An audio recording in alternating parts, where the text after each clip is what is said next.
Good evening students. आज हम लोग कम्युनिटी फार्मेसी के इम्पोर्टेंट क्वेश्चंस की बात करेंगे, जिसमें हमारी फर्स्ट यूनिट है सामुदायिक फार्मेसी अभ्यास में कम्युनिटी फार्मेसी प्रैक्टिस में। तो सबसे पहले तो हम कम्युनिटी फार्मेसी होती क्या है उसका डेफिनेशन देखेंगे और कैरेक्टरिस्टिक मतलब क्या क्या उसमें गुण है ना, क्वालिटीज़ क्या हैं, उससे हमें क्या फ़ायदा है, इसके बारे में पढ़ेंगे। उसके विशेष गुण क्या हैं, गुणधर्म। हिस्ट्री इतना इम्पोर्टेंट नहीं है तो हिस्ट्री आप नहीं पढ़िएगा। और साथ ही साथ इंडियन सिनेरियो क्या है, इंडिया में कम्युनिटी फार्मेसी के कितना विकसित है, कितना हमारे समाज में इसके रूट्स हैं और इससे हमें फ़ायदा मिल रहा है हमारे सिविलाइजेशन को। तो और scope of community pharmacy most most most important है। डेफिनीशन और स्कोप ऑफ कम्युनिटी फार्मेसी ये बहुत ज़्यादा इम्पॉर्टेंट है, ठीक है। बाकी आप कैरेक्टरिस्टिक एक अपनी नॉलेज के लिए देखेंगे और इंडियन सिनेरियो एक अपने नॉलेज के लिए देखेंगे। ओके, फिर सेकंड यूनिट है आपका कुशल फार्मेसी अभ्यास, गुड फार्मेसी प्रैक्टिस। तो गुड फार्मेसी प्रैक्टिस जीपीपी पे सबसे पहले तो इंट्रोडक्शन इसका, ठीक है। गुड फार्मेसी प्रैक्टिस, क्योंकि हम सब फार्मासिस्ट हैं, फार्मेसी प्रोफेशन के हैं, तो ये हमारे लिए बहुत ज़रूरी चीज़ है और ये इम्पोर्टेंट क्वेश्चन भी है। तो इसका introduction, professional responsibility of community pharmacist, कि उसकी क्या जिम्मेदारियां होनी चाहिए professionally as a community pharmacist, तो वो प्रोफेशनल रिस्पॉन्सिबिलिटी आप ज़रूर पढ़ेंगे।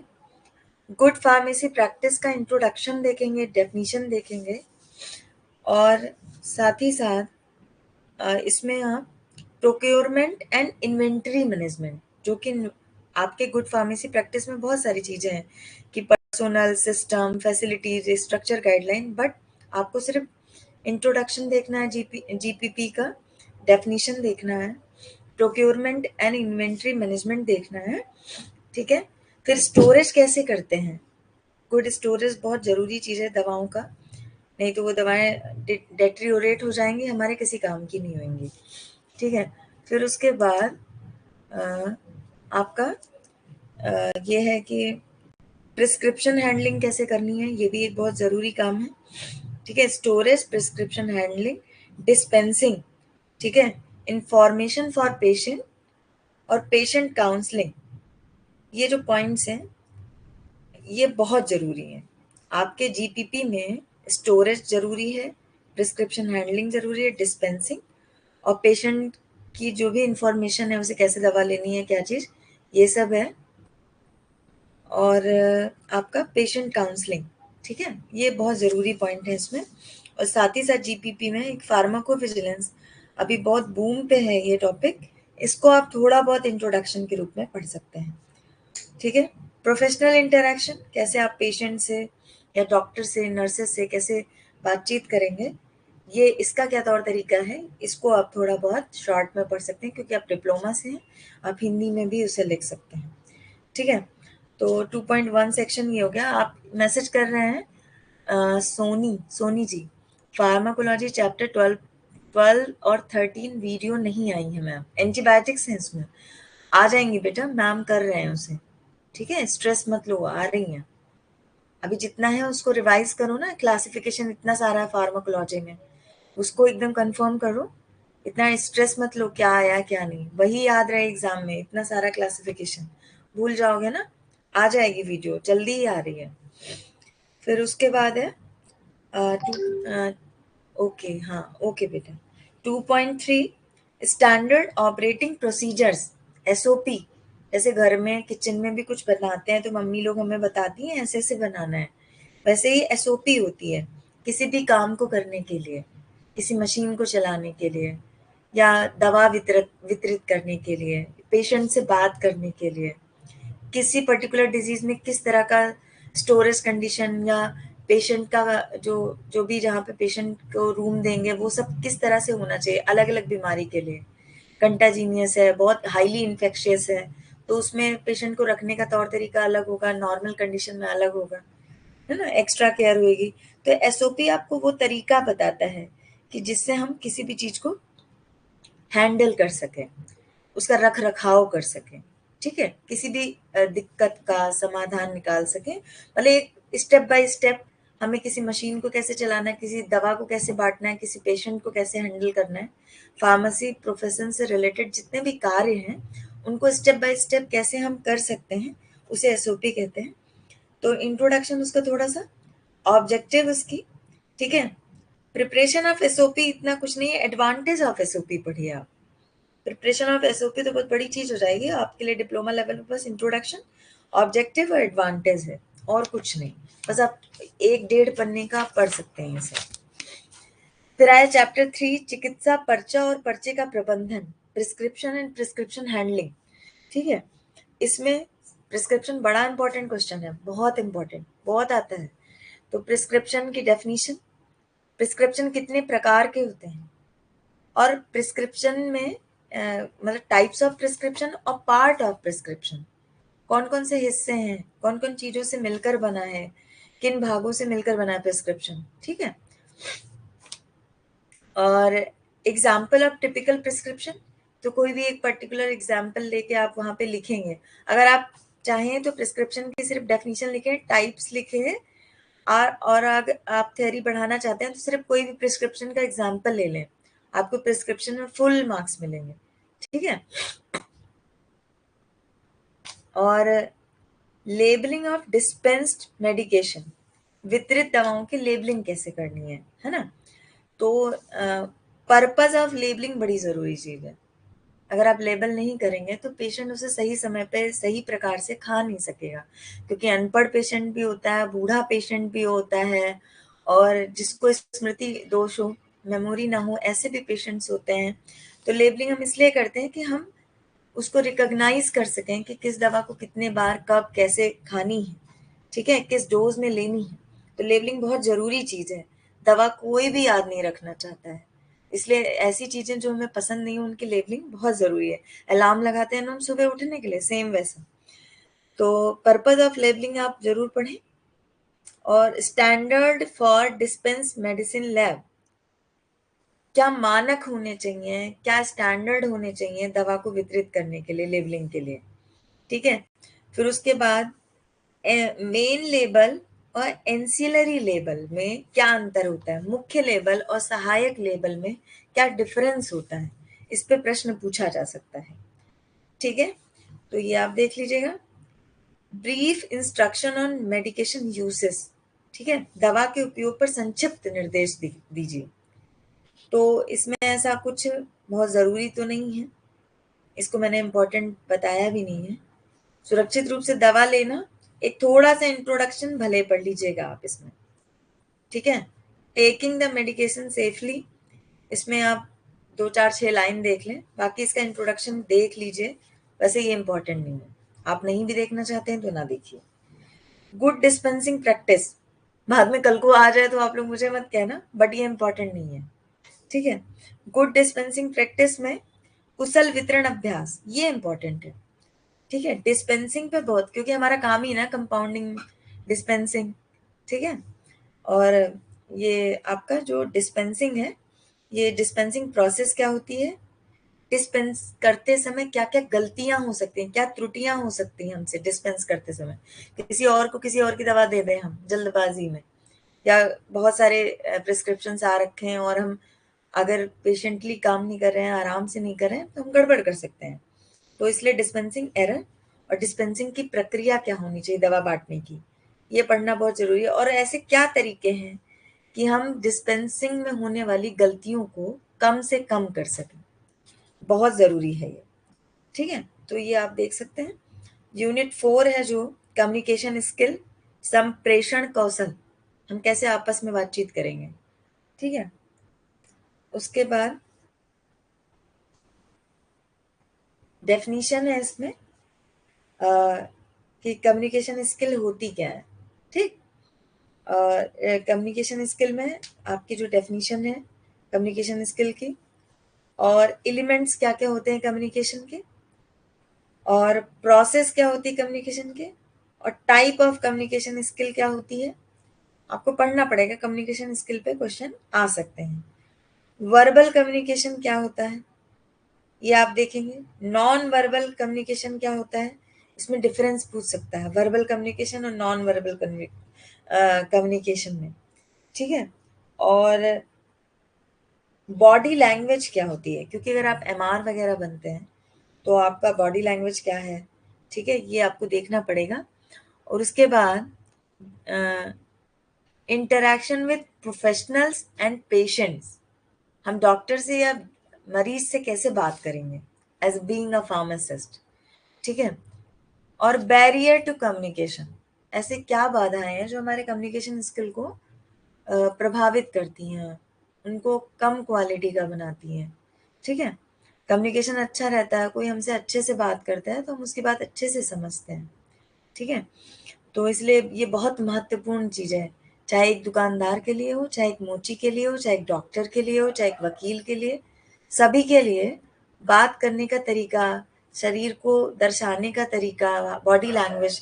आप कोई मरने वाला है, उससे कह दो हाँ भैया तुम तो मरने वाले हो, वो आप पे क्यों ट्रस्ट करेगा, आपकी दवा क्यों लेगा। आप, पता है हमें ट्रुथ क्या है जीवन में, लेकिन फिर भी हमें सबको ऐसे हंसा के चलना है, हमें उसको एक हैप्पी पॉजिटिव वाइब देनी है, ठीक है। लॉजिक तो है, प्रैक्टिकल बातें हैं, लेकिन हमें बॉडी लैंग्वेज हमेशा पॉजिटिव रखना है। हमें पेशेंट की स्थिति, मानसिक स्थिति को देखते हुए उससे बातचीत करनी है। तो इसलिए बॉडी लैंग्वेज बहुत इंपॉर्टेंट है।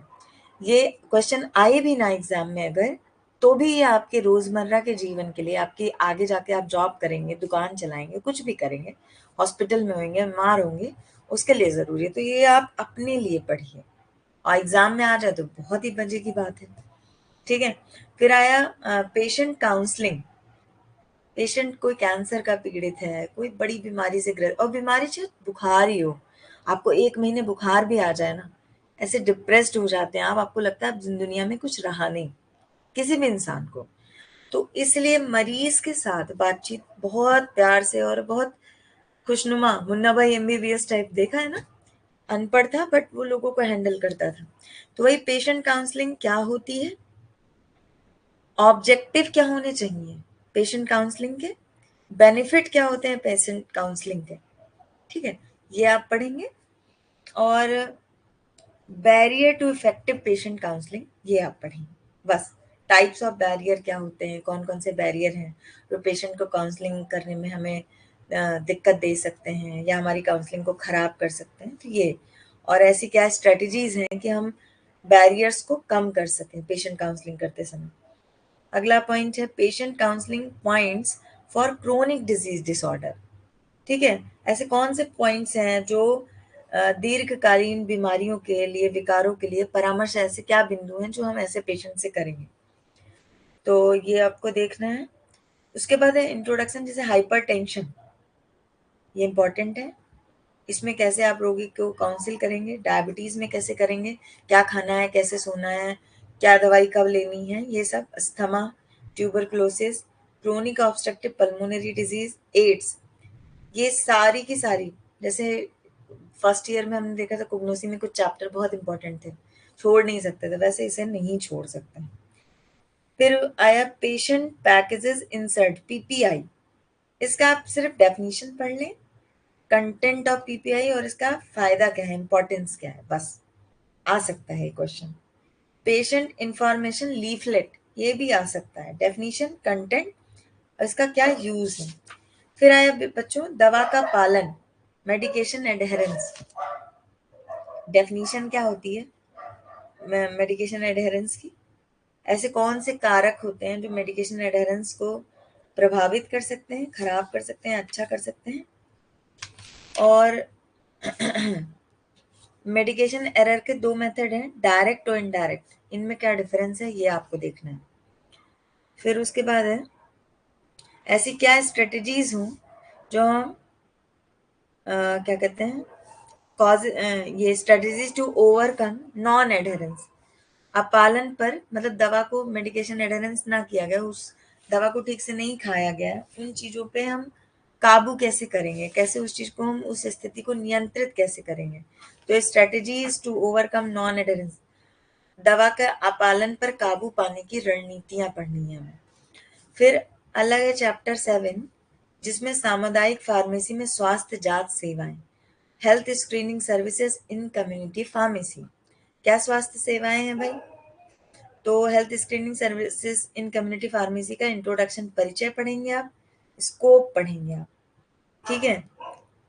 और साथ ही साथ इम्पोर्टेंस क्या है हेल्थ स्क्रीनिंग सर्विसेज का, ठीक है। रूटीन मॉनिटरिंग ऑफ पेशेंट, मरीजों की नियमित जांच, ठीक है। ये इसके बारे में थोड़ा बहुत पढ़ेंगे बस, मतलब आप हेल्थ स्क्रीनिंग के डेफिनेशन पढ़िए, स्कोप पढ़िए और इसके फायदे पढ़िए बस, और बहुत इंपॉर्टेंट ऐसा नहीं है बट पढ़िए। आया चैप्टर 8 जो कि वेरी वेरी वेरी इंपॉर्टेंट है ओटीसी मेडिकेशन के लिए, definition of OTC medicine, need and role of pharmacist in OTC medication 100%, बस इतना आप पढ़ लीजिए। सेल्फ मेडिकेशन क्या होता है, और responding to symptoms of minor ailments and advice to on self care for condition, छोटी मोटी बीमारियों के लक्षणों पर प्रतिक्रिया, स्थितियों के लिए स्वयं की देखभाल करने की सलाह, स्वयं से जो दवाई ले ली जाती हैं, जैसे कि आपके पेन में, कफ में, कोल्ड में, डायरिया में, कॉन्स्टिपेशन, दर्द, खांसी, जुकाम, डायरिया, कब्ज, उल्टी, बुखार, गले में खराश, सोर थ्रोट, स्किन डिसऑर्डर, और ओरल हेल्थ तो इतना इम्पोर्टेंट नहीं, माउथ अल्सर, डेंटल पेन और गम स्वेलिंग, इसको आप थोड़ा थोड़ा पढ़ सकते हैं। ये ऐसी नॉर्मल बीमारियां हैं जिनमें हम सेल्फ से अपनी केयर कर सकते हैं। फिर आया चैप्टर 9 कम्युनिटी फार्मेसी मैनेजमेंट। इसमें बच्चों कम्युनिटी फार्मेसी मैनेजमेंट का इंट्रोडक्शन आपको बताना है, ऑब्जेक्टिव बताना है, ठीक है। लीगल रिक्वायरमेंट्स क्या होती हैं सेटअप करने के लिए कम्युनिटी फार्मेसी को, रिटेल और होलसेल के लिए में क्या डिफरेंस है लीगल रिक्वायरमेंट में, रिटेल और होलसेल ड्रग स्टोर के लिए। फिर होलसेल के लिए क्या डॉक्यूमेंट्स लगते हैं, रिटेल फुटकर विक्रेता को दुकान खोलने के लिए क्या दस्तावेज लगेंगे, थोक विक्रेता को दुकान खोलने के लिए क्या दस्तावेज कागज लगेंगे, ठीक है। उसके बाद साइट सिलेक्शन रिक्वायरमेंट क्या होना चाहिए, कितने बाई कितने का जमीन होना चाहिए या दुकान होना चाहिए जहां पर स्टोर होलसेल खोलेंगे या रिटेल खोलेंगे, उसके हिसाब से एरिया डिसाइड होगा, ठीक है। और वेंडर सिलेक्शन, विक्रेता का चयन करना, और आपको ये है इन्वेंट्री कंट्रोल जो कि बहुत इंपॉर्टेंट है, नीड ऑफ इन्वेंट्री कंट्रोल और objective of inventory control, inventory control के मेथड क्या हैं, एबीसी एनालिसिस और वीडी एनालिसिस में डिफरेंस पूछेगा 100%, ठीक है। और लीड टाइम और बफर स्टॉक टाइम में अंतर पूछेगा, पर पीचुअल इन्वेंट्री सिस्टम क्या होता है ये पूछ सकता है, ठीक है। फैक्टर इफेक्टिंग इन्वेंट्री मैनेजमेंट ये पूछ सकता है। फाइनेंशियल प्लानिंग एंड मैनेजमेंट, इसमें आप फंक्शन ऑफ फाइनेंशियल प्लानिंग और ऑब्जेक्टिव ऑफ फाइनेंशियल प्लानिंग पढ़ेंगे।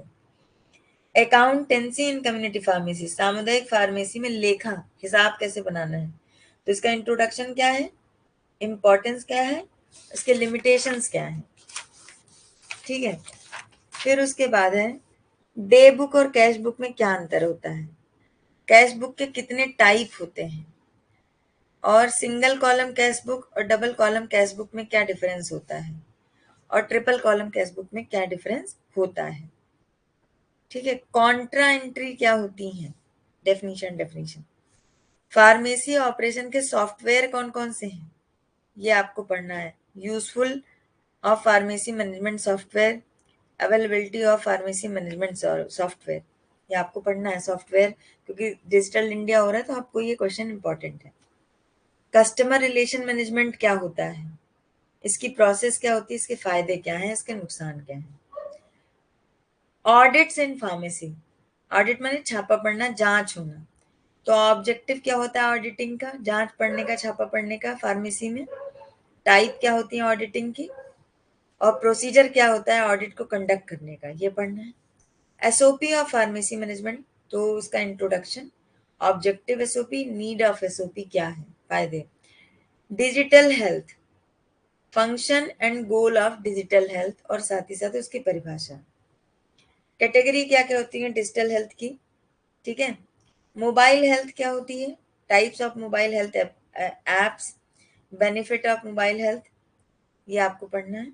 Online pharmacy, working of online pharmacy, advantage of online pharmacy, disadvantage of online pharmacy. तो बच्चों ये क्वेश्चन है जो आपको पढ़ने पड़ेंगे, हिंदी में है, आप पढ़ सकते हैं, आपके लिए इजी रहेगा। Thank you.